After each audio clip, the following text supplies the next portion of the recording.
안녕하세요, 미니아실입니다. 오늘은 이렇게 투명한 유리컵을 그려보려고 해요. 흰색이랑 검은색 이 두 색만을 사용해서 그려볼 거예요.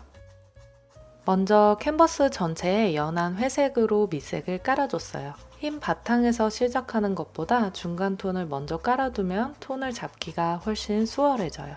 유리는 유리 자체를 그린다기보다는 비치는 배경과 빛, 그림자를 그리는 거라 배경을 먼저 그려놓고 컵을 그리는 방법이 좋아요.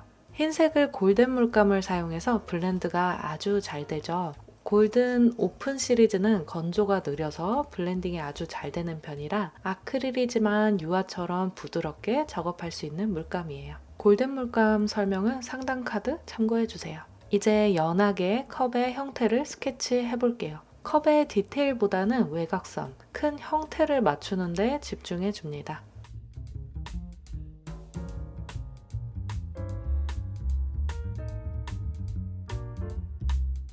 투명한 정물을 그릴 때는 먼저 중간 톤을 잡아주는 게 좋아요. 유리에서 약간 어둡게 보이는 부분들을 면으로 잡아줍니다. 유리는 투명하지만 빛이 꺾이면서 생각보다 어두운 면적이 많아요. 특히 모서리나 두께 있는 부분을 먼저 잡아주면 형태가 빨리 잡혀요. 컵의 윗부분과 외곽 부분을 중심으로 톤을 잡고 안쪽으로 부드럽게 그라데이션을 풀어줍니다.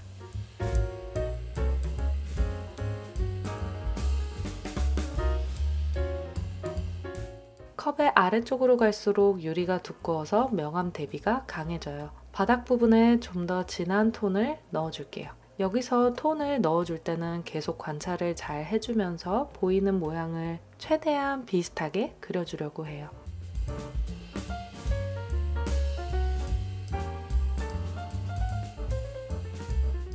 유리컵을 그릴 때는 컵만큼 중요한 게 그림자예요. 유리는 빛을 반사하고 통과시키는 물체이기 때문에 일반적인 물체와는 다른 그림자가 생겨요. 컵의 바닥 부분에는 어두운 그림자가 생기고 그 주변으로 빛이 둥글게 퍼지는 반사가 나타나요. 그래서 그림자를 표현할 때는 경계가 딱딱하지 않도록 주변과 자연스럽게 블렌드 해줍니다. 중간 톤과 그림자가 됐으니 어두운 부분을 잡아볼게요. 모서리나 두께가 있는 부분에 어둠이 더 많이 생기게 돼요. 유리는 투명하기 때문에 일반적인 원기둥의 명암이 나오지 않아요. 그래서 대상과 그림을 번갈아 가면서 눈을 왔다 갔다 하며 관찰을 많이 해줍니다.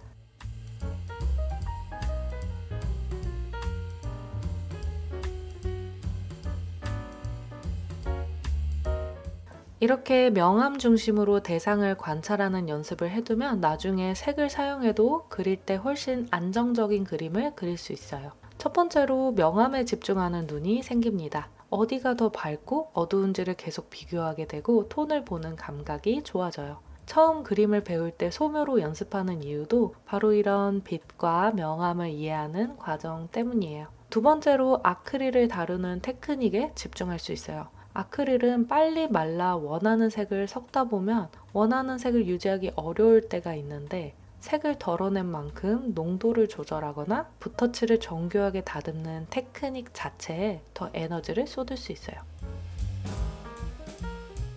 지금은 컵의 구조를 생각하면서 어둠을 잡는 데에 더 집중해주고 있어요. 어둠과 중간 톤이 잘 잡혀 있어야 마지막에 하이라이트를 넣어줬을 때 질감이 더 극적으로 살아나게 돼요.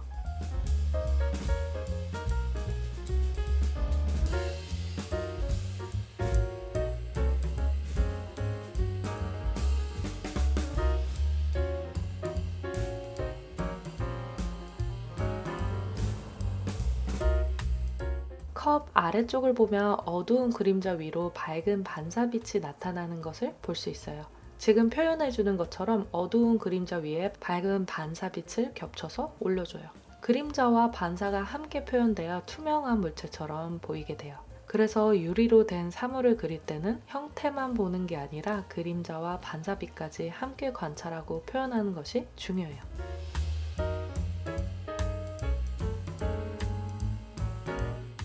마지막으로 하이라이트 넣어볼게요. 컵 아래 어둠이 잡히듯 밝은 하이라이트도 같이 나타나는데 흰색으로 컵에서 가장 밝게 보이는 부분들을 몇 군데만 정확하게 찍어줄게요. 밝은 하이라이트는 많이 넣기보다는 몇 군데만 정확하게 넣어주는 게 좋아요.